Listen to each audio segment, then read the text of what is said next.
और एक बार प्रभु को धन्यवाद देना चाहता हूँ इस सुंदर सा समय के लिए।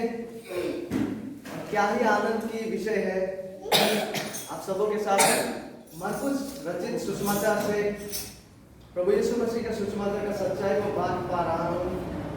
और अभी तक में जिन विषयों का हम लोगों ने देख चुके हैं उनमें कुछ महत्वपूर्ण विषय है जहां हम यीशु मसीह के बपतिस्मे के विषय को देखे थे, जहां यीशु मसीह को विशेष रूप से पवित्र आत्मा के द्वारा अभिषेक किया जा रहा है और पिता परमेश्वर के द्वारा उसको अनुमोदन दिया जा रहा है कि सच में यीशु मसीह जो है वो कौन है, वो परमेश्वर का पुत्र है। और साथ ही साथ हमने पिछले बार देखे थे कि सेवकाई में संपूर्ण रूप से पब्लिक सेवकाई में आने से पहले यीशु मसीह को शैतान की परीक्षा से होकर गुजरना पड़ रहा है। और हम देख पा रहे हैं कि वहां पे कैसे यीशु मसीह शैतान के ऊपर अपना प्रभुत्व और अपना अधिकार को प्रदर्शित करते हैं, विजय को प्राप्त करते हैं। और आज जिस विषय में हम आज आ पहुंचे हैं, यहाँ हम यीशु मसीह का सुसमाचार का प्रचार को देख पाते हैं। यीशु मसीह का सुसमाचार का प्रचार, सुसमाचार का संदेश को, कि यीशु मसीह यहाँ सुसमाचार का प्रचार कर रहा है। और हालांकि इस सुसमाचार का वाणी को, इस सुसमाचार का प्रचार और संदेश को आज से लगभग 2000 साल पहले इस प्रचार को किया गया। उसके बावजूद इतने साल, इतने वर्षों बीतने के बावजूद ये जो संदेश है, ये जो सुसमाचार का सच्चाई है, ये आज भी सामर्थ्य और प्रभावशाली है। यदि किसी का जीवन में उद्धार नहीं हुआ है, उस व्यक्ति का जीवन में उद्धार का राह को दिखाने और उस व्यक्ति का जीवन में उद्धार को प्रदान करने के लिए यह संदेश आज भी सामर्थ्य है। और यह संदेश हर वो विश्वासी जो अपने विश्वास पर ठंडे पड़े हुए हैं, उन्हें भी उत्साह प्रदान करने के लिए सामर्थ्य है। इस संदेश में हम सामर्थ को देख पाते हैं, इस संदेश में हम आशा को देख पाते हैं, इस संदेश में हम आमंत्रण को देख पाते हैं। क्या ही महत्वपूर्ण संदेश है। तो आइए हम अपने अपने बाइबलों को खोलते हैं और यीशु मसीह का सुसमाचार के प्रचार को देखते हैं। मरकुस रचित सुसमाचार अध्याय 1 पद 14 और 15। आइए हम अपने अपने बाइबलों में इन पदों को देखते हैं। मैं इन पदों को आपके लिए पढ़ना चाहूंगा। लिखा हुआ है, यूहन्ना के पकड़वाए जाने के बाद यीशु ने गलील में आकर परमेश्वर के राज्य का सुसमाचार प्रचार किया और कहा, समय पूरा हुआ है और परमेश्वर का राज्य निकट आ गया है। मन फिराओ और सुसमाचार पर विश्वास करो। यहाँ मुख्य विषय जो है, मुख्य बात है कि यीशु मसीह सुसमाचार का प्रचार को करना। और इस हिस्से में हम ऐसा कह सकते हैं कि 3 मुख्य विषयों को देख पाते हैं इस मुख्य विषय के अधीन में। और सबसे पहले यहाँ पे हम समय को देख पाते हैं, इस प्रचार को करने का समय। उसके बाद हम इस प्रचार को किया जाने का स्थान को देखते हैं और आखिरकार हम आप पहुंचते हैं इस प्रचार का मुख्य संदेश में, उपदेश में, जो कि परमेश्वर का सुसमाचार है, परमेश्वर के राज्य का सुसमाचार। तो आइए आरंभ करते हैं पद 14 से। लिखा हुआ है, यूहन्ना के पकड़वाए जाने के बाद। यहाँ पे हम समय को देख पाते हैं और वो समय कौन सा समय है? यूहन्ना के पकड़वाए जाने के बाद। मरकुस 1 अध्याय 14 पद पहले हिस्से में। और ये यूहन्ना कौन यूहन्ना है? हमें आश्चर्य नहीं होना है। ये यूहन्ना बपतिस्मा देने वाला यूहन्ना है, जिसके बारे में हमने अध्ययन भी किए हैं इससे पहले, जो परमेश्वर के द्वारा भेजा गया एक दूत था यीशु मसीह के पूर्व में। वो यीशु मसीह प्रभु का राह को तैयार कर रहा था। और आखिरकार हम यहाँ देख पाते हैं कि इस यूहन्ना बपतिस्मा देने वाले को पकड़ा गया है और उसका जो यूहन्ना का जो सेवकाई है वो अंत की ओर आ रहा है। It is coming to end. और उसे पकड़ा गया है। पकड़ा गया यानी उसको कैद किया गया है। कारागार में रखा गया। और यूहन्ना कारागार में कैसा पहुंचा, यहाँ पे हम विवरण तो नहीं पाते हैं, लेकिन हम आगे जब देखते हैं और अन्य सुसमाचारों में भी हम देख पाते हैं कि यूहन्ना ने जो है, यूहन्ना बपतिस्मा देने वाला, वो कारागार में कैसा पहुंचा, क्योंकि उसने हेरोदेस नामक जो व्यक्ति है जो वहां शासन करता था, उसको सत्य का प्रचार किया। और हेरोदेस ने क्या किया था, हेरोदेस ने अपने भाई का जो पत्नी है उससे विवाह कर लिया, जिसका नाम हेरोदियास है। तो यूहन्ना ने बोला कि ये पाप है। यूहन्ना ने जब ये सच्चाई को हेरोद के सामने रखा तो हेरोद उसे कैद किया, उसे पकड़ लिया। इसलिए मरकुस यहां कह रहा है यूहन्ना के पकड़वाए जाने के बाद इस रीति से यूहन्ना को पकड़ा जाता है। और एक बहुत ही आश्चर्य विषय यह है, हालांकि मार्कुस वो सारा विषय को यहाँ पे वर्णन नहीं दे रहा है, लेकिन यीशु मसीह के बपतिस्मा के बाद जब यीशु मसीह का परीक्षा भी होता है शैतान के द्वारा, ये उस समय के बाद और ये समय जब यूहन्ना को पकड़ा जा रहा है, कम से कम 6 महीना का अंतर है इस बीच। ठीक है, 6 महीना का अंतर को हम देख पाते। जब हम अन्य सुसमाचारों से भी मिला के देखते हैं, यूहन्ना के पकड़वाए जाने और यीशु मसीह के बपतिस्मा के समय में कम से कम 6 महीना का फासला है, 6 महीना का अंतर है, जिसका विवरण को हम अन्य सुसमाचारों से पाते हैं, विशेषकर यूहन्ना के द्वारा लिखा गया सुसमाचार। और हम देख पाते हैं कि इस 6 महीना का दौरान यीशु मसीह जो है उससे निकोदेमस मिलने को आता है। हमें निकोदेमस के बारे में पता है, वो जो घटना है वो इसी 6 महीना के दौरान हो रहा होता है। किस 6 महीना, यीशु मसीह का बपतिस्मा के बाद और यूहन्ना का पकड़वाए जाने के बीच में जो लगभग 6 महीना का अंतर है, उसी दौरान निकोदेमस नामक व्यक्ति यूहन्ना रचित सुसमाचार के अध्याय 3 के वो यीशु मसीह से मुलाकात करने आता है। और साथ ही साथ हम देख पाते हैं कि यीशु मसीह वहां से यहूदिया जूडिया का जो देश है वहां पे आते हैं। और वहां से होकर जब यीशु मसीह गलील की ओर जा रहा होता है उस 6 महीने के दौरान, 6 महीने के अंत की ओर, तो यीशु मसीह सामरिया नामक नगर से होकर गुजरता है। और उसी सामरिया नामक नगर में वो उस महिला से भी मिलते हैं, उस कुएं में। लगभग हम सभी को ये घटनाएं को पता होगा। और ये घटनाएं कब घट रहा है, उसी 6 महीने के दौरान, यूहन्ना के पकड़वाए जाने के पूर्व और यीशु मसीह के बपतिस्मा के बाद। और उसी दौरान जब यीशु मसीह यहूदिया से आ रहा होता है, सामरिया से होकर, तब वो गलील की ओर आते हैं। लगभग 6 महीने के समय आ जाते हैं। और ये उसी समय का बात जब यूहन्ना को हेरोदेस पकड़ते हैं। और बाइबल हमसे कहता है, मार्कुस कहता है कि यीशु मसीह ने गलील में आए, तो गलील में आए। हालांकि मार्कुस सारा डिटेल्स को नहीं दे रहा है, ये 6 महीना का विवरण को नहीं दे रहा है। इसका विवरण तो आप कहां से पाते हैं, जब हम यूहन्ना के लिखे हुआ सुसमाचार, यूहन्ना मतलब यूहन्ना बपतिस्मा देने वाला नहीं, वो दूसरा यूहन्ना है जो प्रेरित यूहन्ना, उसका लिखा गया सुसमाचार में जब हम पढ़ते हैं अध्याय 2 से 3-4 में, तब हम इन विवरणों को पाते हैं। मार्कुस इन सारा विवरणों को नहीं दे रहा है, क्योंकि मार्कुस जो है सीधा तरीके से वो यीशु मसीह की ओर अपना केंद्र को लगा है, विशेषकर यीशु मसीह की पब्लिक सेवकाई की ओर। और यहाँ पे हम समय के साथ साथ अभी मार्कुस अभी उस स्थान का बात कर रहा था जिस स्थान में यीशु मसीह जाकर उस संदेश को, प्रचार को करते हैं। और वो कौन सा स्थान है, हम देख पाते हैं मार्कुस 1:14 में, यीशु ने गलील में आकर, यहूदिया से हो और समरिया से होकर यीशु मसीह अभी कहां आते हैं, गलील में आते हैं। और ये जो गलील है, हमने पिछले बारों में भी देखे थे, ये अन्य जातियों का गलील कहकर इसको संबोधित किया जाता है। और गलील के बारे में जब हम अधिक अध्ययन करते हैं, हम यह पाते हैं कि गलील जो है ना, वो इजराइल देश के उत्तरी ओर का भाग है। जैसे हम भारत के कौन सा हिस्से में है, नॉर्थ ईस्ट की ओर हम पढ़ते हैं, है कि नहीं, उत्तर पूर्व की ओर। उसी तरह से ये जो गलील है वो इजराइल देश के उत्तर की ओर पड़ते हैं। और गलील उन दिनों में एक महत्वपूर्ण जगह हुआ करता था, क्योंकि ये जो गलील है ना, वो राजनीतिक और व्यावसायिक क्षेत्र के केंद्र हुआ करता था।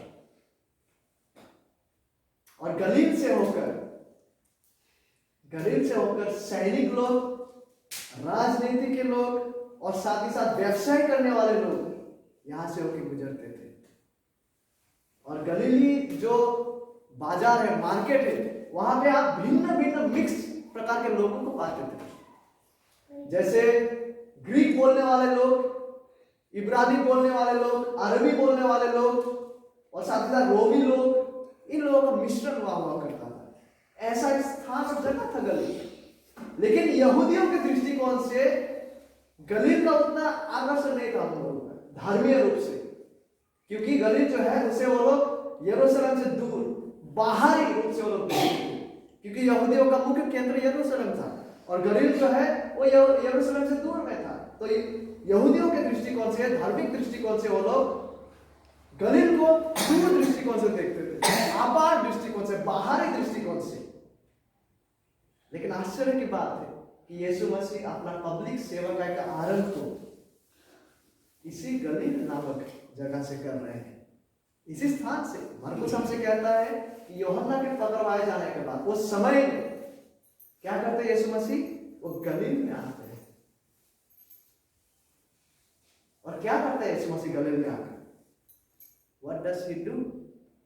बाइबल हमसे कहता है मरकुस रचित सुसमाचार में वो परमेश्वर के राज्य के सुसमाचार का संदेश का प्रचार करता है। यीशु मसीह जो है परमेश्वर के राज्य का सुसमाचार का संदेश को वहां प्रचार करता है।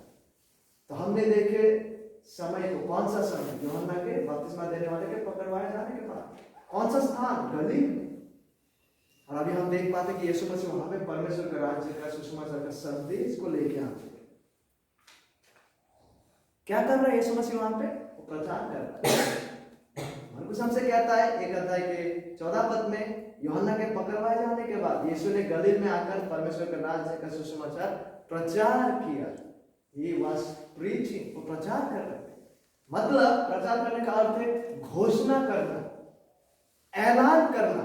यह इस प्रकार का घोषणा और प्रचार को दर्शाया जाता है जो राजा की ओर से हो रहा है और जिस पर कान लगाया जाना चाहिए।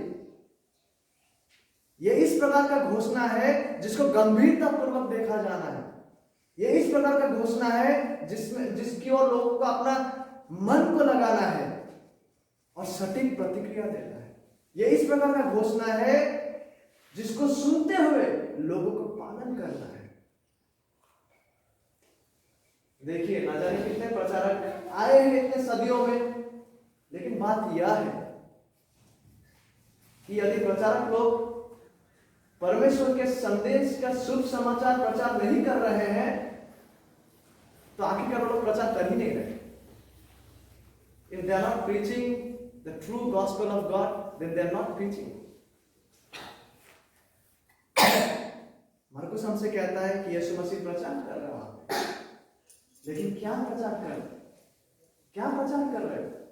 यीशु मसीह परमेश्वर के राज्य का सुसमाचार को प्रचार कर रहा है। और अभी यहाँ पे सुसमाचार के विषय में, सुसमाचार के बारे में कम से कम 6 महत्वपूर्ण बुनियादी बातों को हम यहाँ देख पाते हैं। ठीक है, 6 बुनियादी बातों को देख पाते जिनको हम चार हेडिंग का अंदर में रख सकते हैं, जिनको हम 4 हेडिंग कैटेगरी में रख सकते हैं। ठीक है, सुसमाचार के बारे में कम से कम 6 मुख्य बातों को, 6 मुख्य रियलिटीज को, वास्तविकताओं को हम यहाँ देख पाते हैं, जिनको हम कम से कम 4 हेडिंग में, 4 भागों में विभाजित कर सकते हैं। सबसे पहले हम यहाँ पे सुसमाचार का स्रोत को देख पाते हैं, the origin of the gospel, the source. उसके बाद सुसमाचार का विशेषता को, सुसमाचार का विशेषता को, the exclusivity of gospel, of the gospel. उसके बाद हम यहाँ पे सुसमाचार का विवरण को देख पाते हैं और सुसमाचार का बुलाहट को या आमंत्रण को हम यहाँ देख पाते हैं। जस्ट इन पदों में हम क्या देख पाते हैं? सुसमाचार से संबंधित सुसमाचार के स्रोत को, कि सुसमाचार कहां से आते, कहां से होकर आ रहा है, कौन इसका रचयिता है। उसके बाद सुसमाचार का विशेषता कि सुसमाचार क्यों यूनिक है, क्यों यह अद्वितीय है। उसके बाद सुसमाचार का विवरण को हम देख पाते हैं, यीशु मसीह उसका विवरण को देते हैं। और साथ ही साथ हम यहाँ पे सुसमाचार का बुलाहट को देख पाते हैं, सुसमाचार का आमंत्रण को देख पाते हैं। तो आरंभ करते हैं सुसमाचार के स्रोत से। मरकुस 1:14 में हम देख पाते हैं कि मरकुस हमसे कहता है कि यूहन्ना के पकड़वाए जाने के बाद यीशु ने गलील में आकर परमेश्वर के राज्य का सुसमाचार प्रचार किया। उसने किसका राज्य के? परमेश्वर के। मार्कुस ने किसके बारे में सुसमाचार प्रचार किया? परमेश्वर के। मार्कुस ने किसके सुसमाचार प्रचार किया? परमेश्वर।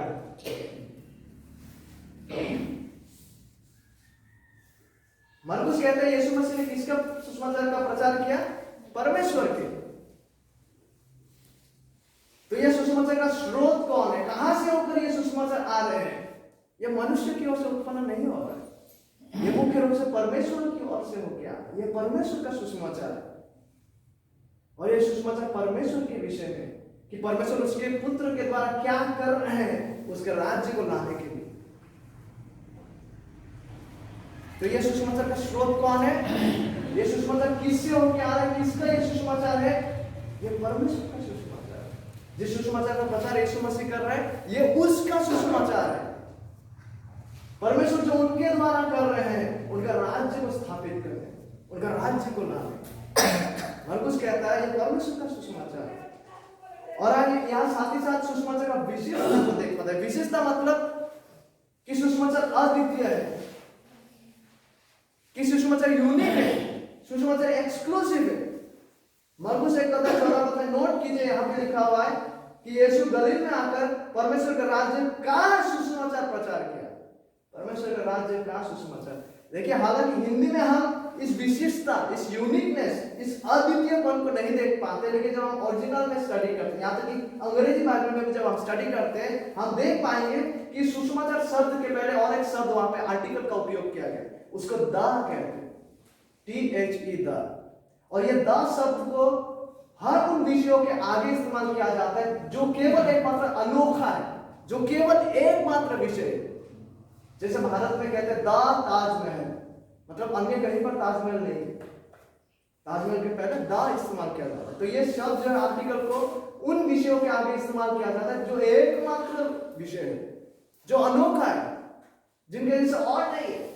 तो उसी शब्द को इस सुसमाचार के आगे उपयोग किया गया, द गॉस्पेल, जिसका मतलब यह है कि यह जो सुसमाचार है, जो बाइबल में है, जो यीशु मसीह का, जो परमेश्वर का सुसमाचार है, वो एकमात्र सच्चा सुसमाचार है। ऐसा नहीं है कि बाजार में बहुत सारे सुसमाचार है, चलो उसमें से ये भी एक है ना। This is the gospel. ये सुसमाचार विशिष्ट है, अनोखा है, अद्वितीय है। इसका जैसे अन्य कोई सुसमाचार है ही नहीं। यही एकमात्र जीवनदायी और सच्चा सुसमाचार है। और उद्धार के लिए इसी सुसमाचार को प्रचार किया जाना है और इसी सुसमाचार पर विश्वास किया जाना है। पौलुस हमसे कहता है जब हम गलातियों में पढ़ने लगते हैं कि अन्य सुसमाचार है ही नहीं, वरन यदि कोई अन्य सुसमाचार का प्रचार करे, चाहे वो स्वर्गदूत भी क्यों ना हो, गलातियों 1 में पौलुस कहता है 2 बार कि वो अभिशाप है, क्योंकि एकमात्र सुसमाचार है जो जीवन प्रदान करता है, और वो यीशु मसीह का सुसमाचार है, वो परमेश्वर का सुसमाचार है, वो सुसमाचार है जिसका प्रचार को यीशु मसीह यहाँ कर रहा है। तो सुसमाचार का स्रोत को हम देखते हैं कि यह परमेश्वर का है, और सुसमाचार का विशेषता को देखते हैं कि यह सुसमाचार जो है अकेला एकमात्र सच्चा सुसमाचार है। This is the only gospel. और अभी यीशु मसीह जो है इस सुसमाचार का विवरण को देने जा रहा है, और साथ ही साथ इस सुसमाचार का विवरण को देने के बाद इस सुसमाचार को ग्रहण करने के लिए आमंत्रण को वो देने जा रहा है। मरकुस 1:15 पर यीशु मसीह कह रहा है, और कहा, यह यीशु मसीह कह रहा है प्रचार करते हुए, वो कहते हैं समय पूरा हुआ है और परमेश्वर का राज्य निकट आ गया है। समय पूरा हुआ है और परमेश्वर का राज्य निकट आ गया है। मन फिराओ और सुसमाचार पर विश्वास करो। यहां पे हम सुसमाचार का विवरण को देख पाते हैं और साथ ही साथ सुसमाचार को ग्रहण करने का आमंत्रण को हम देख पाते हैं। सबसे पहली बात यह है कि मार्कुस बिल्कुल भी ऐसा नहीं कह रहा है, ध्यान दीजिए, मार्कुस बिल्कुल भी ऐसा नहीं कह रहा है कि यीशु मसीह जहां कहीं भी गया, जहां कहीं भी प्रचार किया, हमेशा वो इसी बात को प्रचार किया। मार्कुस ऐसा नहीं कह रहा कि परमेश्वर का राज्य जो है समय पूरा हुआ है और परमेश्वर का राज्य निकट आ गया है। इन बातों का जब यीशु मसीह प्रचार कर रहा है मन फिराने और विश्वास करने का, इसका मतलब मार्कुस ये नहीं कह रहा है कि यीशु मसीह जहां कहीं भी गया और जहां कहीं भी प्रचार किया हमेशा यही प्रचार किया। इसका बात को मार्कुस नहीं कर रहा है। लेकिन मार्कुस जो भी विवरण को आगे देने जा रहा है, जो भी वो बताने जा रहा है, यीशु मसीह का कार्य को लेके, यीशु मसीह का व्यक्ति को लेके, यीशु मसीह का मारा जाना और उसका पुनरुत्थान को लेकर मार्कुस शुरू में ही ये प्रोत्साहित कर रहा है कि यीशु जिन बातों को यहां कह रहा है, इन बातों का संबंध में, इन बातों का प्रकाश में, ताकि हम बाकी जो सारे घटनाएं घटने जा रहे हैं उसे देखें। ठीक है, मार्कुस हमें पहले ही प्रोत्साहित कर रहा है कि यीशु मसीह जिन प्रचार को यहां कर रहा है, जिस प्रचार को वो कर रहा है, इस प्रचार का संबंध में और इस प्रचार का प्रकाशन में आगे जो भी आने वाला है, यीशु मसीह का व्यक्ति, उसका कार्य, उसका मारा जाना, उसका पुनरुत्थान, उन सारे महान कार्यों को, ताकि हम यीशु मसीह का इस आरंभ का संदेश के संबंध में हम उसे देखें। हम यहां देख पाते हैं कि यीशु मसीह जो है वो उसके सुनने वाले को, यीशु मसीह के सुनने वालों को उद्धार के लिए, परमेश्वर के राज्य में आने के लिए प्रस्ताव को दे रहा है, वो ऑफर को दे रहा है, वो आमंत्रण को दे रहा है। यीशु मसीह अपने सुनने वालों को, उसका प्रचार को जो सुन रहा है, उसको वो उद्धार के लिए, परमेश्वर राज्य में आने के लिए वो आमंत्रण को दे रहा है, वो प्रस्ताव को दे रहा है। यदि वे लोग अपने पापों से मन फेरकर यीशु मसीह को प्रभु एवं उद्धारकर्ता के रूप में ग्रहण और विश्वास करें। ठीक है, यीशु बुलाता, तुम्हें इस कदर यीशु बुला रहा है, वो आमंत्रण को दे रहा है कि लोग परमेश्वर के उद्धार का राज्य में, महान राज्य में आए। इससे पहले कि हम यीशु का सुसमाचार प्रचार का विवरण को देखें, यहां ध्यान देने वाला एक महत्वपूर्ण विषय है, और विचार योग्य विषय को हम यहां देख पाते हैं। सबसे पहले यीशु मसीह यहां स्पष्टता से प्रचार को कर रहा है, इसमें कोई संकोच नहीं है। यीशु मसीह का प्रचार स्पष्ट है और यह सरल है समझने के लिए। यदि कोई व्यक्ति समझता नहीं तो यह उसके अपना समझ का समस्या है। और यीशु मसीह जिस प्रचार को कर रहा है, यीशु मसीह जिस रीति से प्रचार को कर रहा है, यह सचमुच एक आदर्श है, एक मॉडल है उन सब के लिए जो परमेश्वर के वचनों के विश्वास योग्य प्रचार में जुड़े रहना चाहते हैं। ठीक है, यीशु मसीह जो प्रचार को यहां कर रहा है, जिस रीति से वो प्रचार को कर रहा है, यह हमारे लिए एक आदर्श है, एक मॉडल है उन सब व्यक्तियों के लिए जो सुसमाचार प्रचार के कार्य में जुड़े रहना चाहता है। उनके लिए आदर्श है जो यीशु मसीह यहां कर रहा है कि हम उन्हें फॉलो करें जिस रीति से वो कर रहे हैं। क्योंकि प्रचारकों को इसलिए बुलाया नहीं गया कि वो मनोरंजन का कार्य करे। यीशु मसीह मनोरंजन का कार्य नहीं कर रहे हैं। प्रचारकों को इसलिए बुलाया नहीं गया कि वो राजनीतिक भाषण दे। यीशु मसीह राजनीतिक भाषण नहीं दे रहे, बल्कि प्रचारकों को, यदि कोई आने वाला दिनों में सुसमाचार के कार्य में जुड़ा रहना चाहता है, हमें यह जानना है यीशु मसीह हमारे लिए आदर्श है। और सुसमाचार प्रचारकों को इसलिए बुलाया गया है ताकि हम उसी संदेश को घोषणा करें जिस संदेश को स्वयं यीशु मसीह ने प्रचार किया। जो संदेश परमेश्वर के राज्य के संदेश है, जो संदेश परमेश्वर के द्वारा आता उद्धार का सुसमाचार का संदेश है। और जैसे जैसे यीशु मसीह इस सुसमाचार के विवरण को देते हैं, जैसे जैसे यीशु मसीह सुसमाचार का विवरण को देते हैं, वो आरंभ इस रीति से करते हैं। 1:15 मरकुस, वो कहते हैं समय पूरा हुआ है, समय पूरा हुआ है। What does it mean? इसका मतलब क्या है कि समय पूरा हुआ है? इसका मतलब यह नहीं है कि जैसा हम घड़ियों में समय देखते हैं, बजना है 12 बजे, बस 12 बज गया, समय पूरा हो गया। उस समय का बात नहीं कर रहा है, और ना ही ये कोई कैलेंडर में छपा समय का बात कर रहा है, बल्कि ये इतिहास में घटा जाने वाला एक निर्दिष्ट समय का बात को किया जा रहा है, जिस समय को परमेश्वर ने उसके प्रभुत्व में नियुक्त करके रखे थे। विशेषकर यीशु मसीह का आना, उसका सेवकाय जो है वो परमेश्वर के सार्वभौम योजना और परिकल्पना के अनुसार घट रहा था। यह कोई संजोग नहीं था। It was not happening by accident, वरन यह परमेश्वर की योजना के अनुसार, उसके सार्वभौम योजना के अनुसार, उसके सार्वभौम परिकल्पना के अनुसार घट रहा था। दैट्स व्हाई यीशु मसीह कहता है कि समय पूरा हुआ। दिस इज द टाइम, यही वो समय है जिसको परमेश्वर ने नियुक्त किया था कि यीशु मसीह आए और उसके सेवकाई वहां करें। इतने वर्षों का भविष्यवाणी को हम पुराने नियम में देख पाते हैं कि वो मसीह आएगा, वो इस रीति से कार्य करेगा। वो समय आ चुका है। That's what Jesus is saying. समय पूरा हुआ। यह अनंत रूप से महत्वपूर्ण समय है। यह अनंत रूप से महत्वपूर्ण समय है। जब हम गलती में पढ़ते हैं, ठीक है, अध्याय 4 में हम देख पाते हैं, पौलुस कहते हैं, परंतु जब समय पूरा हुआ तो परमेश्वर ने अपने पुत्र को भेजा जो स्त्री से जन्मा और व्यवस्था के अधीन उत्पन्न हुआ, तब की व्यवस्था के अधीनों को मोल लेकर छुड़ा ले। ये उस समय की बात किया जा रहा है जिसको परमेश्वर ने नियुक्त करके रखे थे कि यीशु मसीह आए इस पृथ्वी में, और विशेषकर उसके आना और उसके सेवका। ये वो समय है जब उद्धारकर्ता आ पहुंचे हैं उस नियुक्त समय में, ताकि वो उद्धार के लिए, पाप से छुटकारे के लिए फुल पेमेंट,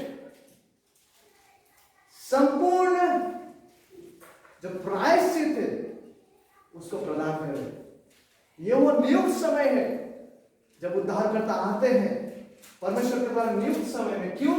ताकि पाप का जो मजदूरी है, पाप के प्रति जो प्रायश्चित है, उसका फुल पेमेंट ताकि वो प्रदान करे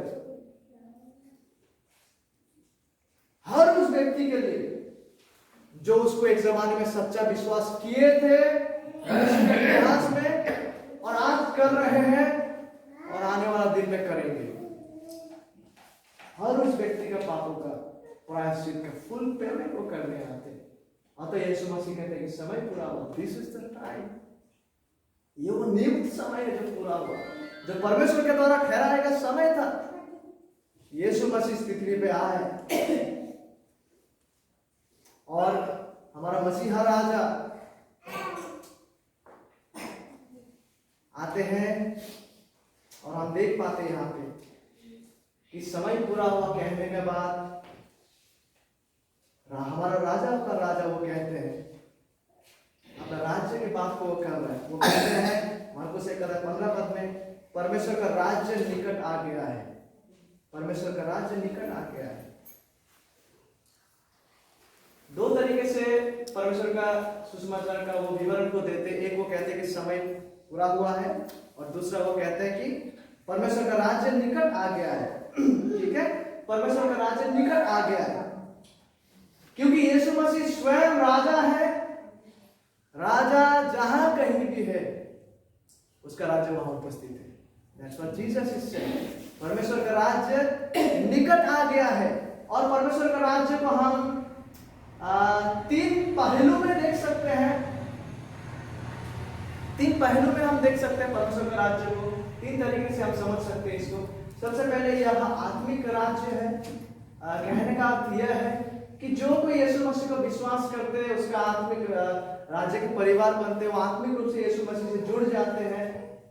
और इस राज्य को हम इस तरीके से भी देख सकते हैं, यह भी वास्तविक है कि यह केवल आत्मिक नहीं है, लेकिन साथ ही साथ इस पृथ्वी में एक दिन यह प्रतिस्थापित होने जा रहा है 1000 वर्ष के लिए। इस पृथ्वी में एक दिन यह प्रतिस्थापित होना है। केवल आत्मिक नहीं रहने वाला, लेकिन हम अपने आंखों से भी देखने जा रहे हैं जब यीशु मसीह दाऊद के सिंहासन से होकर राज्य करेंगे, प्रकाशित वाक्य 20 अध्याय, 1000 वर्ष के लिए वो राज्य होगा जब वो शांति और धार्मिकता में, सटीक न्याय में, इन ट्रू राइचियसनेस वो राज्य करने जा रहे हैं इस पृथ्वी पर। और आखिरकार उसके बाद, इस 1000 वर्ष के बाद ये राज्य अनंत काल के लिए जाने वाला है, जहां पे प्रत्येक व्यक्ति जो आत्मिक रूप से यीशु मसीह से जुड़ गए हैं वो ऑलरेडी उस राज्य के नागरिक बन चुके हैं। कि जब वो राज्य आएगा, we will be with him, जहां हम उनके साथ अनंत काल के लिए रहेंगे उस 1000 वर्ष के बाद। तो यीशु मसीह कहता है परमेश्वर का यह राज्य समय पूरा होने के साथ साथ निकट आ गया है, निकट आ गया है, निकट आ गया है। देखिए यीशु मसीह कहता है निकट आ गया है ना, the kingdom of God is at hand। यहां से हम यह भी समझ पाते हैं कि सुसमाचार का जो संदेश है वो अति आवश्यक संदेश है, बहुत ही अर्जेंट संदेश है, बहुत ही अर्जेंट संदेश है, क्योंकि वो निकट आ गया है। इट इज एन अर्जेंट, अति आवश्यक ये संदेश है। ये अति आवश्यक संदेश तब था, ये अति आवश्यक संदेश आज भी है। आज भी परमेश्वर लोगों को बुला रहे कि वो उसके पास आए। आज भी यह अति आवश्यक संदेश है।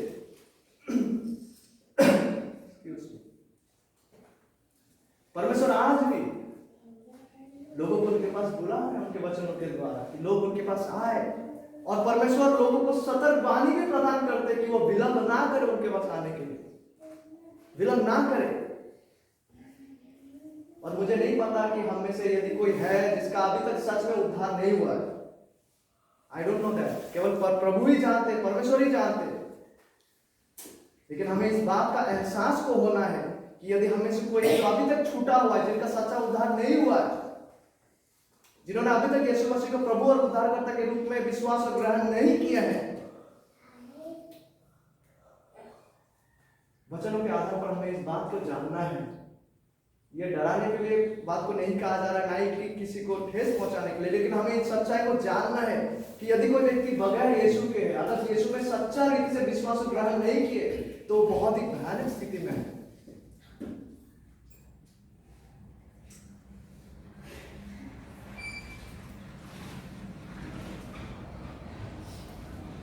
आप कभी नहीं जानते कि परमेश्वर के राज्य निकट होने का ये सुहावना मौका, ये सुनहरा मौका कब आपके हाथ से हमेशा के लिए चले जाए, यदि आप विलंब करते गए। यदि आपने अभी तक यीशु मसीह को उद्धारकर्ता और प्रभु के रूप में सच्चा विश्वास नहीं किए, तो मेरे मित्र ये बहुत ही भयानक स्थिति है। नरक आपसे केवल एक कदम दूरी पर है।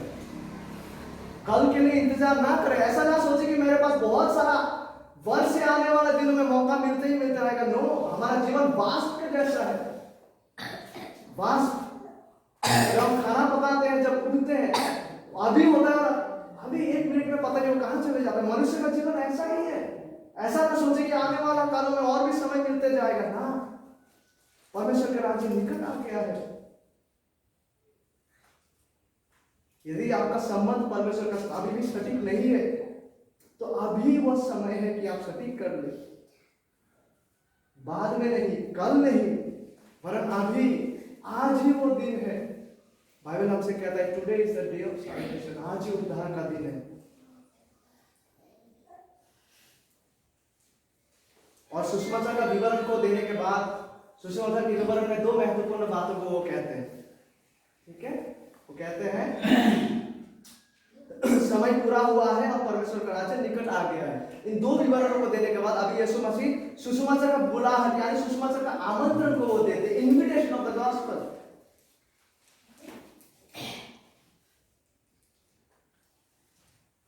और सुसमाचार का आमंत्रण इतना ही महत्वपूर्ण है कि जब हम आगे भी देखते, संपूर्ण प्रेरितों का कार्य, प्रेरितों का सेवा, प्रेरितों का प्रचार में जब आप देखेंगे और कलीसिया का इतिहास में विश्वसनीय लोगों का आमंत्रण कि वो लोगों को किस तरह से यीशु मसीह के पास आने के लिए बुलाते हैं, तो यह है वो आमंत्रण। यह है वो आमंत्रण यीशु मसीह के पास आने का, सच्चा रीति से, सच्चा हृदय परिवर्तन के द्वारा। यीशु मसीह कहते हैं वो आमंत्रण है मन फिराओ और सुसमाचार पर विश्वास करो। मरकुस 1:15 कि अंत में वो आमंत्रण है मन फिराना और सुसमाचार पर विश्वास करना। सुसमाचार को ग्रहण करने का आमंत्रण है मन फिराने के द्वारा सुसमाचार पर विश्वास करना। सुसमाचार का आमंत्रण में ये दो महत्वपूर्ण हिस्सा है, दो महत्वपूर्ण वास्तविकताएं शामिल है। यदि आप एक को नजरअंदाज करते हैं तो आप दूसरे को भी नजरअंदाज कर रहे होते हैं। ये दोनों ही महत्वपूर्ण है उद्धार के लिए। सबसे पहले वो कहते हैं कि मन फिराओ। सुसमाचार का आमंत्रण में सबसे पहले वो कहते हैं कि मन फिराओ। मन फिराने का मतलब क्या है? To turn around, to change one's mind, या किसी के मन के सोच विचारधारा के बदलना को प्रदर्शित करता है। मन फिराने का मतलब क्या है? मन का बदलावट, the change of mind. Change of mind मन का बदलावट को प्रदर्शित करता है, जो आखिरकार उसके व्यवहार में भी बदलावट को लाते हैं।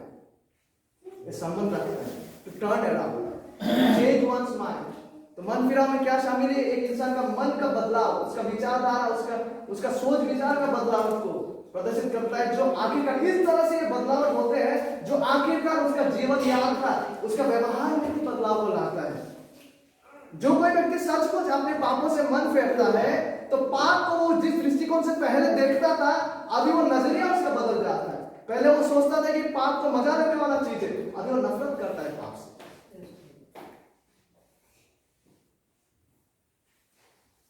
पाप को आनंद लेने वाला चीज के रूप में वो नहीं देखता है आदमी। पाप को पीछा करने वाला चीज के रूप में वो नहीं देखता है आदमी, वरन पाप को घृणा करते हैं। पाप को परित्याग करने वाला, पाप को अवॉइड करके चलने वाले दृष्टिकोण से वो देखता है। और वो पाप को उस रूप से देखते हैं जैसे बाइबल पाप का व्याख्या करते हैं कि पाप परमेश्वर के खिलाफ विद्रोह है। पाप जो है वो परमेश्वर के खिलाफ किया गया है, अपराध है। पाप मजा लेने वाला विषय नहीं है, लेकिन पाप एक ऐसा विषय है जिससे हमें बचना है, जिससे हमें दूर रहना है। इस दृष्टिकोण से यह व्यक्ति अभी देखता है। अभी वो पाप को आनंद का स्रोत के रूप में नहीं देखता है, अभी वो पाप को संतुष्टि का केंद्र के रूप में नहीं देखता है, लेकिन बाइबल का दृष्टिकोण से वो देख रहा है कि पाप तो भाई विनाश में ले जाने वाला चीज है। वो आखिरकार मृत्यु की ओर ले जाता है। उसका मन बदल गया और पाप का वास्तविकता को देख पा रहा है कि पाप कुछ समय का मजा का प्रतिश्रुति देता है, लेकिन आखिरकार ये चौड़ा मार्ग अंत की ओर ले जाता है, विनाश की ओर। उस दृष्टिकोण से वो अभी देख पा रहा है पाप को। और पाप से मन फेरने के बाद यीशु मसीह कहते हैं कि पाप से मन फेरो, मन फिराओ, और साथ साथ वो कहते हैं कि सुसमाचार पर विश्वास करो। ये दोनों ही सुसमाचार का आमंत्रण, दोनों ही महत्वपूर्ण है, अति आवश्यक है कि मन फिराव के साथ साथ हमें सुसमाचार पर विश्वास भी करना है। हम केवल पाप से भागने के द्वारा उद्धार नहीं पाते हैं, लेकिन पाप से भागकर यीशु मसीह की ओर हो लेने के द्वारा उद्धार पाते हैं। क्योंकि बहुत सारा लोग पाप से बचने के लिए बहुत सन्यासी पर्वत श्रृंखला में जाते हैं अपना जिंदगी त्यागते हुए, लेकिन उद्धार वहां नहीं है। यस, हमें पाप से भागना है, हमें मन को फेरना है, लेकिन वहीं पे नहीं स्टॉप नहीं होना है। साथ ही साथ इस सच्चाई को भी होना है, हमें उसके पास आना है जो हमें जीवन दे सकता है, उसके पास आना है जो हमारा पापों को क्षमा करके उसे धो सकता है उसके लहू से। और सुसमाचार पर विश्वास करना मतलब संपूर्ण रूप से प्रभु यीशु मसीह पर विश्वास करना है, जो स्वयं परमेश्वर के राज्य का राजा है। ठीक है, उसको संपूर्ण रूप से भरोसा करना है उद्धार के लिए। और मैं एक पद को पढ़ना चाहूंगा, किस रूप से विश्वास करना है। बहुत ही महत्वपूर्ण पद है, रोमी 10:9 में लिखा हुआ है। मैं इसको पढ़ना चाहूंगा, आप सुनिए। ये पद हमसे ऐसा कहता है बाइबल में कि यदि तू अपने मुंह से यीशु को प्रभु जानकर अंगीकार करे और अपने मन से विश्वास करे, क्या विश्वास करे? कि परमेश्वर ने उसे मरे हुए में से जिलाया, तो तू निश्चय उद्धार पाएगा। तो इस रूप से हमें विश्वास प्रभु यीशु मसीह की ओर करना है।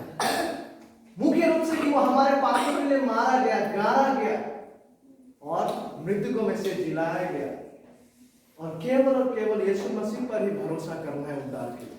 मेरे रीति रिवाज, मेरी गतिविधि, मेरे कार्यों पर नहीं, लेकिन केवल यीशु मसीह जो हम उद्धार प्रदान करते हैं। तो यीशु मसीह ने सरल और स्पष्ट संदेश का प्रचार किया, एक ऐसा संदेश जो जीवन बदल देने वाला संदेश है। ये सच में ऐसा संदेश है जो जीवन बदल देने वाला संदेश है। यदि एक व्यक्ति वाकई में मन फेर कर विश्वास करता है, वो वही व्यक्ति नहीं रह जाएगा, वो यीशु मसीह के लिए अपना जीवन देने के लिए तैयार हो जाएगा। ये इस प्रकार का जीवन बदलने वाला संदेश है। यदि हम सच में इसमें काम लगाते हैं और यीशु मसीह जो आमंत्रण दे रहे हैं उसको स्वीकारते हैं, उस अनुरूप अगर चलते हैं। लेकिन इस संदेश को हमारे जीवन में प्रभावशाली होने के लिए हमें वाकई में इस आमंत्रण को स्वीकारना है। हमें पाप से इस रूप से फेरना है और यीशु मसीह पे विश्वास करना है। और जब कोई व्यक्ति मन फेरने के लिए इच्छुक होता है, उसके जीवन में मन फिराव आता है, तो वो इच्छुक होते हैं कि अपने पाप से वो फेरे, पापमय राह से फेरे। और साथ ही साथ वो इच्छुक भी होता है कि यीशु मसीह में विश्वास करे, यीशु मसीह में विश्वास करे। और जब एक व्यक्ति के जीवन में सच्चा मन फिरा और सच्चा विश्वास घटते हैं सचमुच, और वो यीशु मसीह के पीछे चलने लगते हैं, यही सच्चा हृदय परिवर्तन है। सच्चा हृदय परिवर्तन यही है। और ये जीवन में केवल एक बार का कार्य नहीं है। ये कोई वैक्सीन नहीं है कि चलो 10 वर्ष 20 वर्ष में मैंने एक बार ले लिया ना। ये विश्वासी का जीवन में दिन प्रतिदिन का वास्तविकता होना है। हमें हर रोज विश्वास में बढ़ते जाना है। अगर हमारा विश्वास और मन फिराव सच्चा है तो हम उसमें बने रहेंगे। दिन प्रतिदिन जीवन में हम उस विश्वास में बढ़ते जाएंगे, जिसके द्वारा हमारा व्यवहार भी बदलते जाएगा। हम अधिक से अधिक यीशु मसीह के स्वरूप में बदलते जाएंगे। क्योंकि यह असंभव है कि कोई व्यक्ति अगर सच में मन फिराए और यीशु पर विश्वास करे और वो कभी बदले ना। यह हो ही नहीं सकता। यदि कोई व्यक्ति सच में मन परिवर्तन करते हैं, यीशु में विश्वास करते हैं, यह असंभव है कि वो हमेशा वैसा ही रह जाए। अवश्य वो बदलेगा, क्योंकि प्रभु का पवित्र आत्मा उसके अंदर आएगा और उसका जीवन को बदल दे जाएगा, जो उसके व्यवहार में भी बदलाव को दिखाई देगा। तो यीशु मसीह ने, हमारा राजाओं का राजा ने जिस सुसमाचार का प्रचार किया, वो आशा का सुसमाचार है, वो सामर्थ्यशाली सुसमाचार है, वो उद्धार का संदेश है। और ये संदेश प्रतिज्ञाओं से भरा हुआ है। ये संदेश जो है सामर्थ से भरा हुआ है। ये एक ऐसा संदेश है जिसपे हमें कान लगाकर विश्वास किया जाना चाहिए। और फिर एक बार अंत की ओर मैं इस बात को दोहराना चाहूंगा। मुझे नहीं पता हमारे में से यदि कोई है जो अभी तक जिनका सच्चा उद्धार नहीं हुआ है, ठीक है। यदि आप अभी तक खोए हुए स्थिति में हैं, मेरे मित्र, क्या आप आज के इस यीशु मसीह के सुसमाचार का अर्जेंसी को, अति आवश्यकता को समझ पा रहे हैं? क्या आप सुसमाचार का गंभीरता को समझ पा रहे हैं? तो मैं आपसे आमंत्रण करना चाहूंगा, अनुरोध करना चाहूंगा कि आप मन फेरते हुए यीशु मसीह पर विश्वास करें। अभी इसी वक्त आप उनके पास आइए,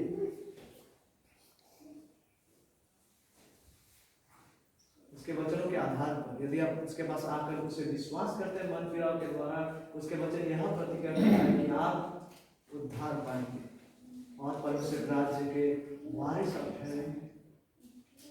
और प्रिय विश्वासी भाई बहन,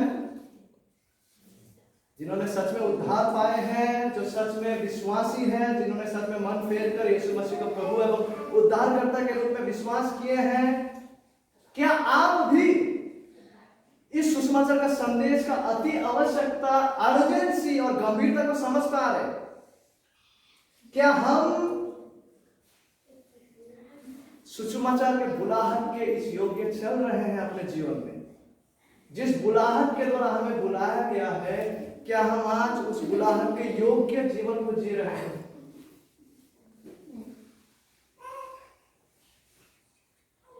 क्या हम दूसरों के साथ इस सबसे बड़ा शुभ संदेश और सुसमाचार को बांट रहे हैं? या फिर हम अपने जीवन में किसी बोझ या किसी प्रकार के पाप के कारण अपने जीवन के कुछ क्षेत्र में यीशु मसीह से पीछे हट गए? मुझे नहीं पता कि परमेश्वर के लोगों को भी शायद आज मन फेरने की आवश्यकता है। क्या आज और अभी परमेश्वर उनके वचनों के द्वारा आपसे बात कर रहे हैं और आपको बुला रहा है। जैसे हमने आज का सेवा शुरू किए थे उस गाने के साथ, क्या वो वाकई में उसके वचनों के द्वारा आपको बुला रहे हैं? क्या वाकई में आज परमेश्वर उनके वचनों के द्वारा आपसे बात कर रहा है? यदि हाँ, तो कृपया उसके प्रति आज सटीक प्रतिक्रिया को आप दें। यदि आपका जीवन ठंडा पड़ा हुआ है तो आप प्रोत्साहित हो जाए उसके वचनों के द्वारा। और यदि प्रभु उसके वचनों के द्वारा आज आपसे बातें कर रहे हैं तो विलंब न करें, आप आइए। इस वचनों के बुलाहट के प्रति सटीक प्रतिक्रिया को आप दीजिए। इस वचनों के बुलाहट के प्रति आप अपना मन और कान को लगाइए और इस वचनों के प्रति सटीक प्रतिक्रिया को देने के द्वारा आप परमेश्वर का वचनों का पुकार जो है उसका आपका सम्मान कीजिए। आइए हम प्रार्थना करें। प्रभु आपको धन्यवाद देना चाहते हैं आज के समय के लिए। धन्यवाद।